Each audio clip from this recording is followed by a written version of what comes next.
Cartoonist Kayfabe. My name is Ed Piscor. I'm Jim Rugg. Jimmy and I are going to be doing some traveling in October. Come see us at CXC in Columbus, Ohio, October 6th through 9th. At the end of the month, we're going to be at Baltimore Comic Con, October 28th through the 30th. And smack dab in the middle there, Jimmy's going to be at the Jacksonville Public Library for a zine festival, and he is the man of the hour there. Going to be doing some unique programming himself on the dais. We are working, functioning comic creators, and the way that we are able to bring this channel to you is because we sell our books through this channel. Hulk Grand Design is Jimmy's current project that is on the stands right now and is going to receive a handsome collected edition come Christmas time 2022. So put in your orders and pre-orders for that comic right now. It's going to get that Treasury Edition treatment that is super sexy. And Street Angel Deadliest Girl Alive is currently back in print. Thanks to you guys selling out that original run. It's currently back in print, so go to your local comic shop, go online, order this comic. Some of Jimmy's best comics that he's made to date, no doubt. Red Room Trigger Warnings is hitting the stands September 2022. That's the trade paperback collecting the 4 issues of Red Room that came out this year, plus about 75 pages of additional materials, not unlike the Antisocial Network trade paperback in its construction and design with all of the additional art and materials therein. So if you dug that one, make sure you grab Trigger Warnings. And without further ado, Alan Moore Goes Lovecraft.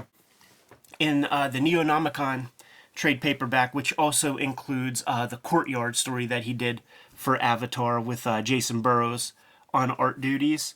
Jimmy, I succumbed to algorithms, man, on Amazon. I was getting some whatever the hell I was getting, and I saw that there was trade paperbacks of Providence, Neonomicon, and that Cinema Purgatoria with Kevin O'Neill. These comics are not in my comic shop. I was looking at, like, they were kickstarted projects. I would hope that eventually they showed up in the Diamond catalog or something, but I haven't seen these in comic shops at all, and ended up grabbing all 3 of those trade paperbacks. Never read these works when they came out because the Avatar imprint doesn't get much mileage on the direct market in the local Pittsburgh shops. Even with Alan Moore's name equity, these individual issues, they were what I call subscriber books or whatever. Maybe get 1 or 2 for the shelf, but I just never saw them. Yeah, it's fair. I've pieced together partial runs of these things from wherever I can find them. Sometimes it shows, sometimes in back issue boxes. But you're right. Like, they're not something that I saw on the new shelf either. Yeah. I wonder if that's an Avatar, like, a reputation. vestige? Yeah. I feel like from that old school stuff. It's not all ages comics that Avatar is putting out there, so maybe that's maybe you have to ask for these from behind the shelf. So let's take a look at the Courtyard and Neonomicon this go-round, and that might be an impetus for us to do Providence in the future. But if we do, I think we're going to have to do 1 issue at a time because that is a very, very dense... One note on the credit here. The Courtyard's the first couple issues that are collected in here.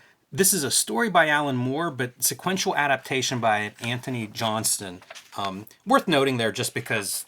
there is another hand in the words that you're reading there. Right. Alan Moore, consulting editor, so I think he signed off on it, I'm sure. Yeah. But still, a slightly different voice there. Sure. And there was that era. That's the other thing with the Avatar name brand was it wasn't far from Techno Comics in a way with certain things where it would be Frank Miller's RoboCop or whatever. Yeah, adapted by Stephen Grant. Right. Yeah. And many other things actually too, where it would have prominent creators' name, top masthead, and then when you dig into it, it's other people making the books, man. A lot of writer-driven stuff. You would see a lot of writers' names above titles, and Faust was another title that found some publication time there. Yeah, and there was the whole era of like Jeff Darrow, Kayfabe artwork, where there must have been some mandate, like you have to draw like Jeff Darrow, or the Avatar publisher guy was attracted to that style. Yeah, it's interesting as we get into this to kind of see the art, because so much of this art is in the coloring. Yes. And doing this very clean line style. You don't get to hide anything behind it. So I have mixed feelings on the art as a result. I do also. You are doing heavy lifting, the artist here, Jason Burrows. But it is interesting, like, man, this is one of those examples where the colorist is really the thing that you see on the page. Yeah, and I think that's another example of what Avatar books looked like. There was a lot of that open space. I wonder a lot about Jason Burrows' art at this point, man. Like, he's awesome. I think he grew into who he is, certainly on like the Marvel projects and things.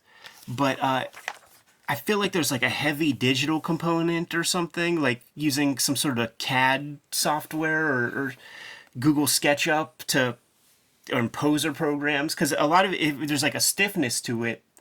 The characters are all in like a correct kind of perspective where they are in the rooms and all that, and I just feel like there might be some digital piece that's underlying lots of the artwork.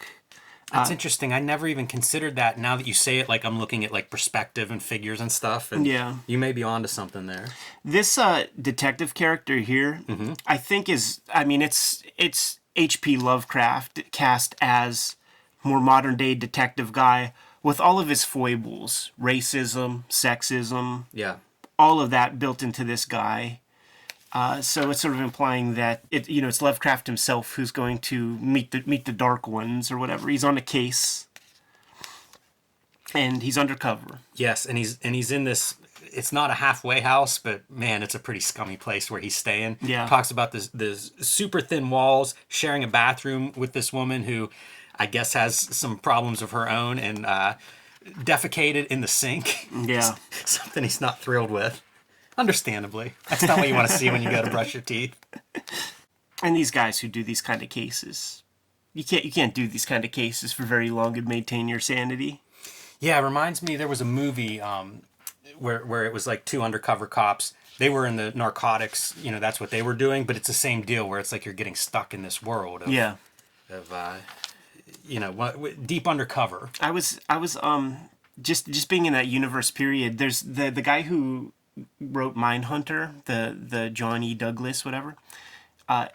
He had a friend in the feds, and the wife like paid hitmen to try to kill her FBI agent husband. So it's like you're mixed up in this fucked up world where like this lady like knows that hitmen are out there and like has access to them. And it wasn't like, how you always read about hiring these hitmen and their FBI agents. She knew where to hire hitmen. Like the guys came and tried and shot the dude. He just lived. Wow. Talk about kayfabe, man. Your life is just out of control. Yeah. Should say too, the crime that he's investigating are these murders where people's hands, I guess they're finding hands or finding bodies without hands. Right. And that was a profile. We saw a few of the people who had succumbed to this killer or killers. Flayed open. You get these giant, like it's like 2-panel pages, and you never see stuff oriented this way. When you see a construction like this, it makes me think that's some of Alan Moore's hand in the mixture. And I say that because from day one, like the earliest days of 2000 AD, if you just have an issue of a 2000 AD that has an Alan Moore story in it, and you just breeze through the entire issue, there is something about the curation and arrangement of an Alan Moore comic that is clearly different from everything else around it. It's a rhythm thing sometimes where it's like maybe, a set of tears that is the same moment, but there's something about the way he curates stuff that makes me think of like the way poets try to create a rhythm in their wordplay and stuff. Like he really does create a rhythm in his panel play. This one's really interesting because what we're looking at with these vertical panels is from the Courtyard, the 2-issue series. And it kind of feels like this prologue, maybe because I read it in this book, but it feels like a setup. And I think of these vertical panels as almost this like prologue kind of, it feels different than the other 4 issues that are collected in here. Yeah. I guess you get 2 number 1s if you break this into 2 series, if you're Avatar publishing this. But I wonder if I had picked up Courtyard number 1, would I have stuck around to the end of Neonomicon? And I don't know if I would or not. It's a very, I don't know, pieces that you're getting here. Small chunks in a way. Yeah, which I think also speaks to the Lovecraft element, because there would be other stories that Lovecraft would write that would mention Cthulhu, and certainly the Necronomicon is something that would show up in various stories. So that's what Alan Moore is doing here. Like, it's rather than just like League of Extraordinary Gentlemen, where you have like all of public domain literary characters to play with, like he's completely zeroing in on Lovecraft stories, tropes, the man himself, and weaving that into a universe. And there's a big history of people building on top of the Lovecraft tradition. And so this is like his version of that. And there is so much stuff that we just aren't getting. Yeah, for sure. There are full like websites and books that have been published that are breaking down like these symbols and just various words that are being said. And this band up on stage is kind of doing these incantations, man, that is captivating, hypnotizing people. Well, it's this drug, right? Yeah. Aclo. And that's what our agent is kind of looking to score. And that's what he says, I guess Randolph took it before she came on the stage. And this is the result. Right. This babble that we're seeing. And in a visual medium, man, it's always a ballsy thing to try to go Lovecraft, because it's all about the way Lovecraft describes his creatures and stuff. It's warring ideas, It's crustaceans with wings and feathers, like. Yeah, it kind of works better reading it at night in your head. Yeah. And Johnny Carcosa is a fellow that shows up everywhere. And Carcosa, the Yellow King, like that predates Lovecraft. Speaks with a lisp, and the only character I don't recall Alan Moore writing lisps before this. Yeah, can we talk about what Aclo is? I don't want to give it away, but it may be related to that lisp a little bit. Yeah, go ahead. So it's like a language techno thing. So think of like secret language or secret spells or magic. Aclo is like opening up that language. Right. And we're going to see some good examples of that here. Dude, how about this? The gutter as like the thin wall membrane. Yeah, that's pretty effective. It's stuff like that makes me feel like Alan Moore had a bigger hand than, Neil Gaiman or somebody had on Lady Justice during Techno Comics. Justice. Yeah, as a consulting editor, you could see him imposing some of these kind of ideas, like, yeah, do it this way or that. Yeah. I like this idea a lot, and it's this mural that's almost lifelike on this wall in this courtyard. And we'll see more of that as the story progresses. But it's, you can kind of see it there where it's illusional, the painting. It's painted to look three-dimensional within that wall. Very strange. It's one of those effects, we talk about stuff that works in a comic that might not work in other media. Right. You might be able to pull that off, like in film or something. You could probably do some digital effect that moves in perspective a little bit, with the camera. But it works really good in a comic book. Like, you can really create this idea that it's a mural, but it's a mural that's lifelike in this setting, in this environment. Yeah. It's a good comic effect, as is the staircase. Yeah, you have your Hitchcock the Lodger shot. And this is another one of those pieces where I feel like... Makes me think of the Raid, running up the stairs.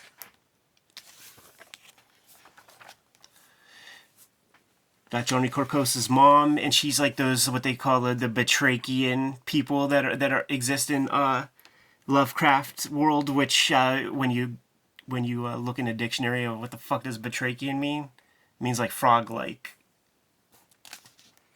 Yeah, I think of Mike Mignola's work a little bit when we talk Lovecraft. Yeah. It's, the frog connection is a good Tentacles. one. Getting a little taste, dude. Isn't that the quintessential, Law and Order kind of pose? It does look like a Law and Order character. Got that long head, man. It's definitely a Lovecraft guy. The Aclo has been taken. Here we go.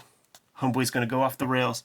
This is also one of those bookend Alan Moore comics where we saw those two panels at the very beginning, and it sort of ends with the same camera view with slight alterations. Now, this is the stuff where, like, let's see what the script looks like. Yeah, this is the stuff that's hard as hell to draw. And you think about we're pointing out buildings in perspective with figures that are all the right size, and now you're tasked with this job. Yeah. That is tough. Love the negative space. I assume that's our agent there screaming on the left side. Right. Looks really cool to use that way. Is like the gutters, and even this feels like we've upped from our, I don't know, referencing something to being starting to get into like the creepy cool comics language stuff. Oh yeah. That's pretty fun. Part landscape, part creature.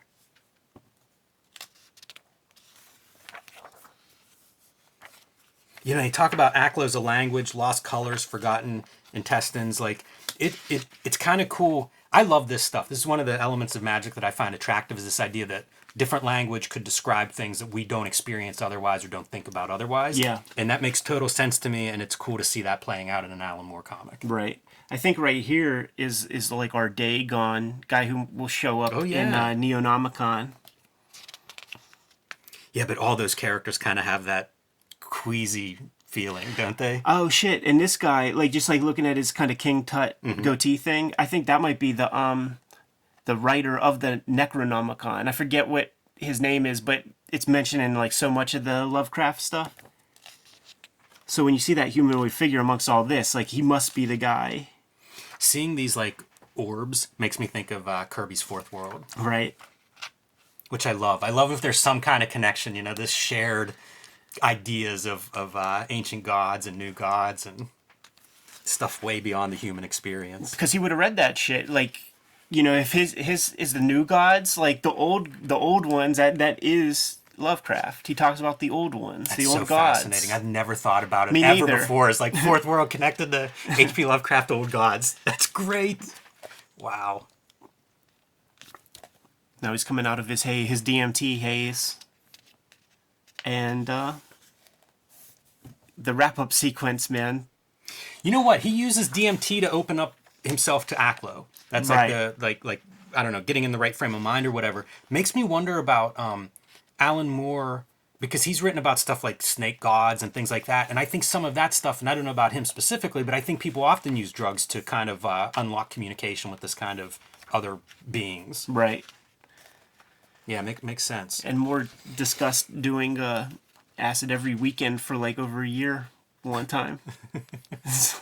Like, is this the fireworks going on outside, or is this guy wringing somebody's neck for like a whole day? Yeah, I can't answer that. I don't know. And it is weird to have that as a bookend, because is that what it is? Is he choking somebody out? Yeah, it's that person that was shitting and being all Right. mouthy. Yeah, I understand he kills her, but the actual, like, what is happening in this pose and he's blood splattered? I don't know, weird. Yeah. But unsettling. It's a good... Here's the thing, part of why I wonder, like, if you buy Courtyard 1, do you buy the rest of the series? Because it is set up. Like, it helps Neonomicon a lot to have this Courtyard lead in. Right. And the aforementioned Courtyard is this image right here, which factors into Neonomicon. I really love that concept. Yeah. That mural being a piece of the story. Did Jason Burrows get paid for this page? I hope he did. Yeah, sure. Is he the colorist? No. Look at this, like, gray, kind of muted sort of palette. I associate that with Avatar. Yeah, I do too. It's a very literal sort of approach to color. Mm-hmm. And every title is some sort of play on the title of a famous Lovecraft story. This is where we get to the tempo. Like, we got these 4-panel pages with this conversation, and it isn't that Brian Michael Bendis, two heads looking back and forth at each other with all kinds of dialogue. Like, these people are moving through space, and actually, like, it's actual visual information that we're getting while they're having their conversations. And the conversation is about, like, they're going to be, you know, Clarice Starling, fucking Hannibal Lectering, the cop that we saw, the agent from the Courtyard. They're going to see that guy.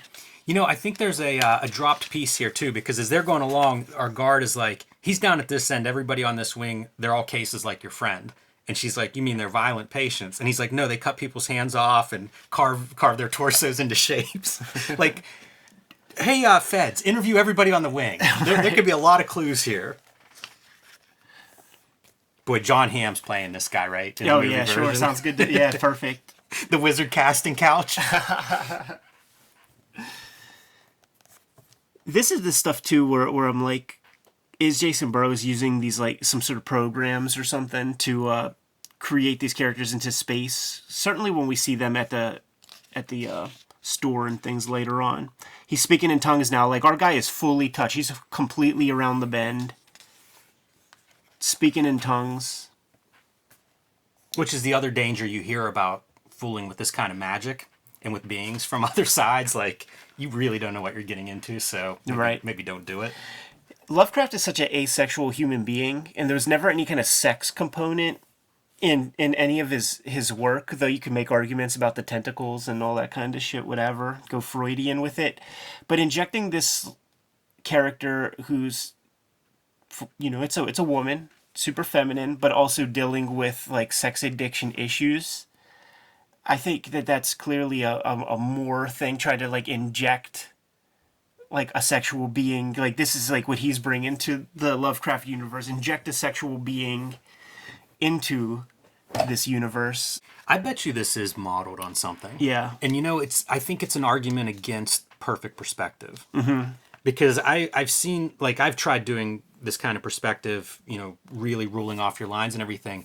And I find that, like, sometimes it is tough because your buildings get so small so fast, and it's like, this may be mathematically correct, but bend it a little bit for the comic. Right. You know, like, a lot of the comics that look right are actually wrong. Totally. And intentionally. It's not, I don't think it's that the person messed up. I think they looked at it and went, look a little better if I fudge this part. When you look at that street code 2-page spread of Kirby's, like, your eyeballs can only see so much when you're working on it. You know, like, the piece of art that he's making is bigger than our field of view in this video. So, like, this part looks right, but then the horse and carriage over here is on a different plane. Mm-hmm. But as a whole piece, has so much energy and life. It creates movement. It does, and this is static. Right. Extremely static. Yeah, this is a fixed point of view, whereas you look at that Kirby example, and it's almost like we're seeing a dozen points of view. And, by the way, guys like Dave Gibbons, Brian Bolland, like, they do the same thing also, but they figured out a way to add bounce and a little life to what they do. But I think Gibbons probably abides by stuff and by perspective grids, but he allows for kayfabe buildings. Yeah. and I really like Burroughs' cars in this because they are real cars. So many cars are that, like the 2x4 with the box on top, sure, which is your cartoon car. Yeah. But, like, there's an interior shot at the beginning of this issue where it's like, oh yeah, that's really what a car. Like I think he sat in a car and drew that because it looks right. Well, I'm saying, traced a photo is what I'm saying. You know, like, is it photos? Is it whatever? Like, but it's that very pristine. There's no playing around. And when you see these characters in space, there's nobody floating or anything. So it's, like, technically correct. But there's a stiffness, there's a staticness to it that is vaguely a little boring. Like, I like Jason Burrows' artwork, man. But it just feels like it's traced off of stuff. Like, almost everything. Do you think this is intentional, that this part feels a little boring? Because the story does get wild. Yeah. And we've seen those pages in Courtyard where it's like, oh yeah, okay, now we're going off model here. And I kind of wonder if that's intentional. Yeah, maybe. Even her design here to me was like, oh, she's coming alive. Right. Which I admire that as a discipline thing, where like you're willing to like really hold back in certain parts in order to have more of an impact elsewhere. It's that thing that Jim Storlin was talking about when we talked to him in Heroes Con that I haven't like quit thinking about, where the way he would arrange his stories is like with like almost temperature. It's like good thing, bad thing, good thing, bad thing, good thing, worst thing, that kind of oscillation. So maybe it's like, let's have calm before the storm. Now it's time to get wild.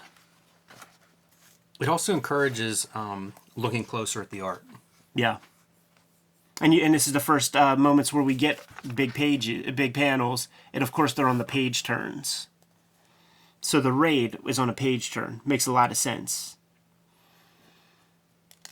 Great storytelling here. This is the kind of stuff where you just know Alan Moore built all this in the script phase, where you have this lady kind of. I love that we're getting our Dutch angles, but they're going back and forth. That's Absolutely. a great way to keep things moving. Absolutely. And like, especially when she comes out of the door, because it feels like gravity is like pulling her. Exactly. Like she banged her into that wall, tipping the camera over. Totally. And of course there are feds around the back, but the guy that they're chasing, he didn't come out. They didn't see him pop out. And this looks like a guy who would like worship at the altar of Cthulhu or something. Some guy that would wear a Utila kilt and go to maker fairs and shit.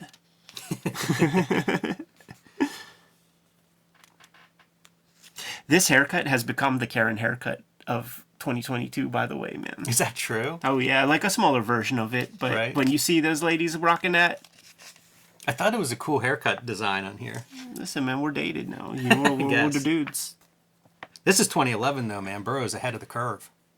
It existed back then. I'm just saying those same ladies are wearing it now, and they got 5 kids, and they want their latte a special way, is what I'm saying. And if you don't give it that way, you are getting a bad Yelp review. Another big panel when we're introducing our courtyard, right? Yeah, dude, there it is right there.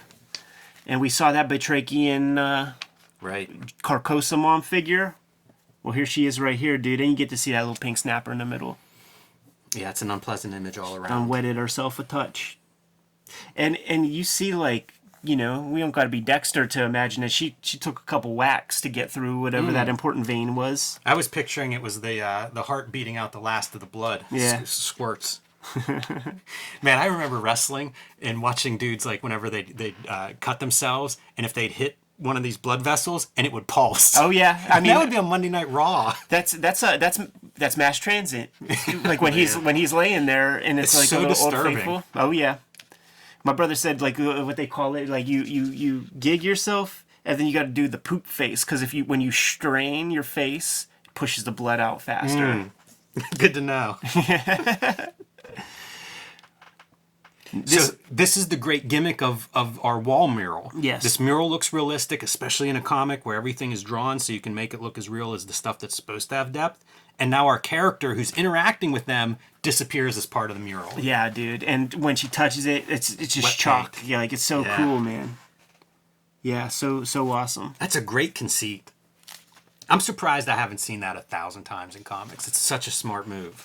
Yeah, like what it is? It's Looney Tunes of like, I'm painting the tunnel on the wall here on the cliff, and then I run through it, but Wile E. Coyote runs into it. Totally. And there are you see strategically shot videos on YouTube and Instagram or whatever, where there are just these muralists who can create cool looking depth things that look right at a certain perspective, and it's just a chalk drawing or whatever. Hey, so this is we might have to cut this. Okay, yeah. Go back a page. What are we looking at here? Yeah, I don't know. There's an earlier panel that has this in it. And keep your page up and I'll show you the earlier reference to it. But it appears to be a dome with a city under it, as if like this is where everything is taking place. And whenever I looked at it here, I wasn't sure what it was. Some kind of observatory or something. But whenever you get like the zoom in on it, is there some idea that this city is like contained under something? Yeah, that's a good question, man. I don't know. SB35, like nothing is ever a mistake. Nothing is ever dashed out. So you're not drawing a dome over a city accidentally. Right. But just every piece of it like has some significance. And I mean that's near the end, right? So it's sort of like, I don't know, cliffhanger moment that like we're going to focus and really emphasize that this city is under some sort of inside some kind of a piece. And here's one more example where like you see this like netting that you're right. It's so funny because I was just wondering like what was that? Yeah, that's super interesting. I feel like they don't really talk about it in the story. Like we're going into this closed-in city. Maybe we got to finish off with this one because Johnny Carcosa shows up in Providence, man. All these dildos are just very disgusting, especially if they have anything to do with that Batrachian mom. Yeah, here's your dome again. Right. Yeah, what is that? I don't know. You know, it fades off on the edges, too. It doesn't look like you're imprisoned in there. It just looks like some sort of canopy on top. Yeah.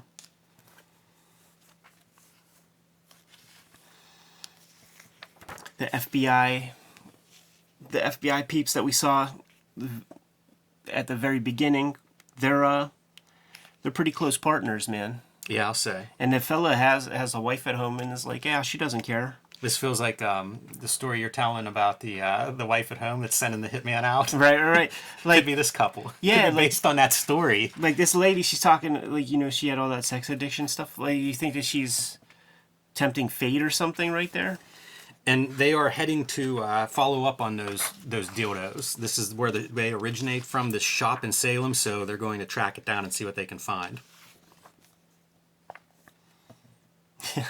They look like that couple at the bar that wants to buy the bartender a drink and say, hey, you want to come hang out with us after? When you start to see the shop, this is another example of, like, is this just like a posed out, like, is most of Jason Burrows' time being spent on a computer setting up posed, because like every figure's kind of stiff, like setting up like posed guys and then generating some sort of Cintiq thing to trace or something. That reading this, and now I'm very curious what his process is. Yeah, it's got to be out there online. I've seen interviews with him, so it's probably no secret, but it does make me very curious because stuff is kind of perfect, like size wise.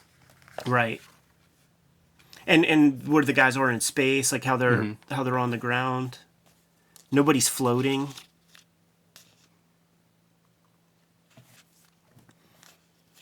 I mean, if this you need to be on an FBI list if you buy this sex doll thing with that face. Like, you should be on a list. I was thinking of like the DC Star. Yeah, Star. So they went to the kink shop, and yeah, it's weird or whatever, but it's not that big of a deal. But they did get an invite to the party. Yes. To the after hours party. And she bought some of these books, I don't know, I guess cult kind of books. Yeah. And here we go, man. This is where things start to pop off. This is where things really ramp up as a reading experience. You continue to see these pieces of that giant canopy. A contained universe? Is that the implication? I don't know. I love the underground tunnel stuff, too. For sure. There's a lot of like fun lore that's woven into these stories. And here are the other swinging couples of the town, man. Everybody's getting naked. And just like an episode of Real Sex on HBO, that's right. They all have the body types of just all regular folk that you ain't really trying to... It is hilarious to think of this as like a Real Sex episode. Yeah. New England sex cults. And of course, like, our FBI agents, you got to be real fit to be an FBI agent. Yeah, I feel like this is a place where the coloring suits it pretty well. It's like creepy and green. And then we have a good piece where our main lady detective has to remove her contact lenses almost blind. Right. So that's a fun visual that you can play with in comics, and that we're going to get to see her play with this. Yeah, they say that, you know, this is just river water, non-potable, nasty river water, so you don't want schmegma like in behind your lenses, man. You're going to get fucked up. And this is where everything goes south. We get to see what the deal is. We'll probably glance through a lot of this kind of quick, man. But the cult, they brought them there as chum, basically. They knew that they didn't quite necessarily know they were feds, but they knew that these noobs are definitely going to be, you know, used. And they kill our male detective right off the bat. Like, right away. Yeah, it's things are bad. Real fast. Put our girl through lots of bad stuff.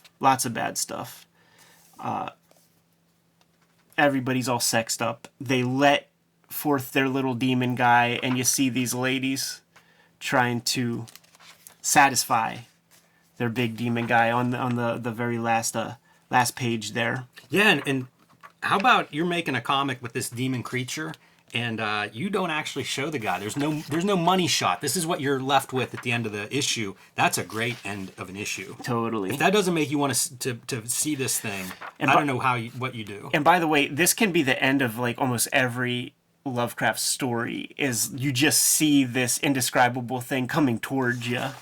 Yeah, and I don't know if these are actual covers from the issues. Yeah. But if so, what a great cover. Real good. Again, not giving away what this creature is. Yeah. The feds are trying to build that case, man. Our girl has been disappeared for a while, so they're ramping things up a little bit because now one of their own has disappeared. And what is happening, our girl is just chum to Dagon, one of the classic Lovecraft creations. She's putting herself, she's zoning out while this stuff is going on, and presumably Dagon is even injecting her with some hallucinogenic that is making this possible, because she's in contact with this Johnny Carcosa guy who's been floating around. We cut back to see one of those women give us a little bit of exposition as to she's been down here almost a week. Yeah. She's not coming back. Right. They're keeping her awake for a little bit longer, man. They're keeping her alive for a little bit longer, bringing her bread and water and things. Yeah, mostly to satisfy this creature. It's a good depiction. I feel like the characterization of this creature is pretty strong up to this point. Yeah. Here's our procedural. I feel like Alan Moore is a procedural guy. Like, I think he likes that kind of TV and stuff. I think a lot of people do. I've been watching that Bear show on Hulu. It's a cooking show. Or that's probably not how they describe it. But in my mind, like, the procedural parts are what I like. Right. And like so many of those shows, CSIs, all those shows sort of have a version of that procedural element. So yeah, I think I'm in agreement with you on that one. He was talking on that masterclass BBC Maestro thing about really digging procedurals and those big ensemble cast things, and try to figure out how to make comics within that kind of universe. So this Dagon guy, this is one of the most ridiculous things. After he busts a load, like, he recharges real quick. Yes. So he's really destroying our girl, and she's... This is funny comics. Yeah, she's super sore. So she is like, listen, I'll jack you off, man. Like, I need a rest right now, man. Bust it off, dude, and we get exclamatory ejaculate from our demon, our fish guy. Then we show our girl peeing, and that attracts our guy again. You know, you get one panel of him chilling out. That attracts him again, and he starts, like, tasting her nectars. And I think the reveal there, I mean, no spoilers, right? This is we're a decade plus past this, so right. Spoiler alert. Yeah. Is she's pregnant. Yeah. And I think that's what he detects in the urine and why he sets her free. Right. Totally fucking Gilman, Black Lagoon type imagery right here. And again, reminiscent of certain ideas that you see in Hellboy. Right. It's a totally different interpretation of it, but it's still kind of neat. Like, there is crossover with this creature. In our last chapter, man, she is a free woman at this point. And by the way, the color palette leaves no doubt. Yes. And there's a big glimpse of the whatever that covering is. Oh, right. Yeah. You know, you see it there in daylight, full size. Very bizarre. I don't know what that element is. Strange to not mention it. Mm-hmm. Shows up on shore. They hook her up with some gear. She makes a call. You turn the page. The SWAT team is fucking doing their job immediately. I like that storytelling. Waste no time. We don't need to see the procedure of what happens now. Yeah. And you get some sense that this would happen, like, if, you know, some people fucked up a cop. Federal agent, one's dead and one's been missing for a week. I think you're going to get a raid as soon as that person shows up and says this is where it happened. Right. She is outside of the joint while the guys are going in, reasonably shaken up. And, you know, her ASAC is just trying to make sense of what she's saying. Right. Which is about a monster attack, and probably not something that guy's accepting. Right. Yeah, they find the partner not doing too well. No. When they come across their first cult member, he ain't doing too well himself. How about that shadow? Yeah, it's cool. There's a lot of cool visuals in here. He points to the way. go through that big door where they set up their little orgy gimmicks, and there's more chewed up people.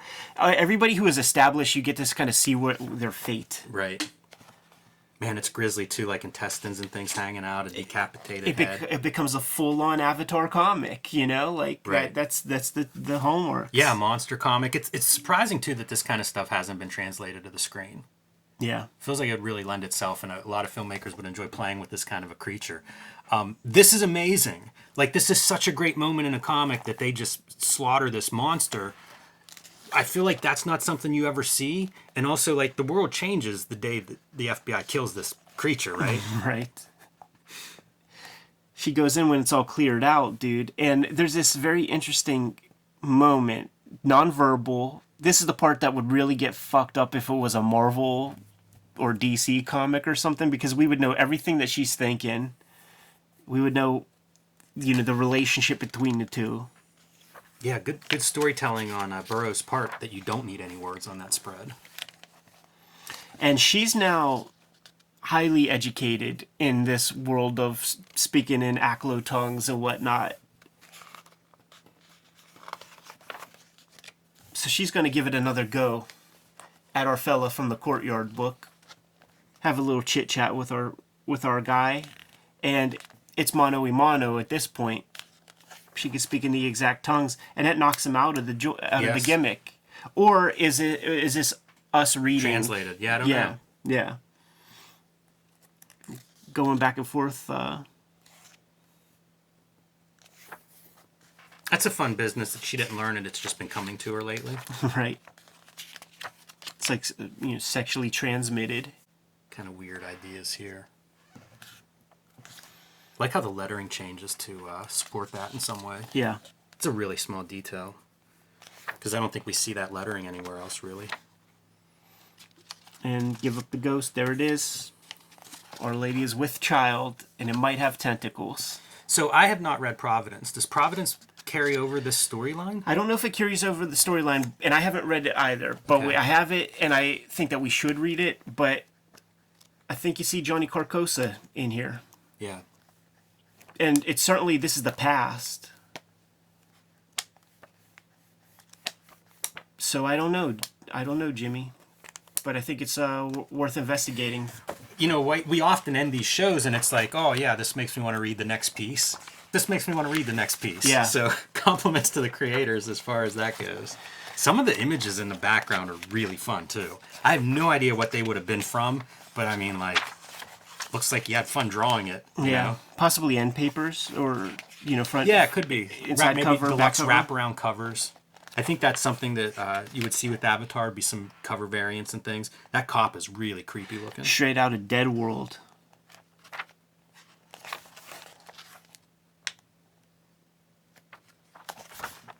Super cool, man. Yeah, so I'm very interested in reading Providence. We should probably do one issue at a time. Because it does feel like it's all building, you know, like Moore had slight hands on the Courtyard, got way more involved with Neonomicon, and I mean, Providence, it's as ambitious as Watchmen 12 issues. In terms of the writing and the back matter, using every page of the book to support your story. 12 issues. Calls to mind League of Extraordinary Gentlemen in that it's using historical literature and history. Going through Avatar, like it just what a bonkers creator. Yeah, I wonder how it affects sales. Right. Yeah. You know, I mean, I'm because sure. Like in today's world, it's like you said you got that on Amazon. Yeah. You know, so like that's a level playing field, right? I never saw one. Well, I mean, there's millions of things that exist on there, so it's a promo that is needed, you know, to like let you know that it existed. I never seen one issue of this. I didn't know this comic even existed until like Tom mentioned it while it was like 6-7 issues in already. So I don't know if it came out on a semi-regular basis. I don't know anything about it. I'm coming in pretty cold. I have, I think, all the individual issues except one. So if we were to do a review, or if we were to do it as like kind of like we did Watchmen, like we can look at issues, we can look at the collection. Yeah, I plan to go into it, so I'm sure we'll cover it on here in some form or fashion. Let's do it. Kayfabers, like, follow, subscribe to the YouTube channel, hit the bell. We'll notify you when new vids are available. What's out there, Jimmy? Hulk Grand Design, the collection, is now available for pre-orders in your comic shops, online, at your library, wherever you get books. Ask for the Hulk Grand Design Treasury Edition. It'll be the bright fluorescent green cover. You won't be able to miss it, and it'll look great this Christmas under your tree or your friends' trees. Street Angel Daily Scroll Live, back in print from Image Comics, again available wherever you get comics or books. And join me on patreon.com/JimRugg, where you can see a lot more of my comic art. All that stuff is available in the link tree below. Red Room Trigger Warning, straight paperback, hitting the stands, September 2022. Murder on the Dark Web for Fun and Profit is the name of the game of Red Room Comics, banned in more than 28 countries, banned in more than 10 comic shops here in the States. So you might have to hit up my link tree in the description below this video to put in your orders and pre-orders for current and future Red Room Comics. $3 will get you the archive at my Patreon, and what I'm doing there is serializing new strips for Red Room every Tuesday. We're now into the territory that has not seen print yet, and that'll be continuing every week for the foreseeable future. You also have access to the archive of more than 250 pages of existing Red Room comics that are up there right now. Jimmy, what else do we have? Subscribe to the Cartoonist Kayfabe newsletter at the links below this video. You can also find Cartoonist Kayfabe t-shirts and merchandise at the links below this video. Another great way to support the Cartoonist Kayfabe channel. Jimmy, give them the marching orders. We'll be on our way. Read more comics.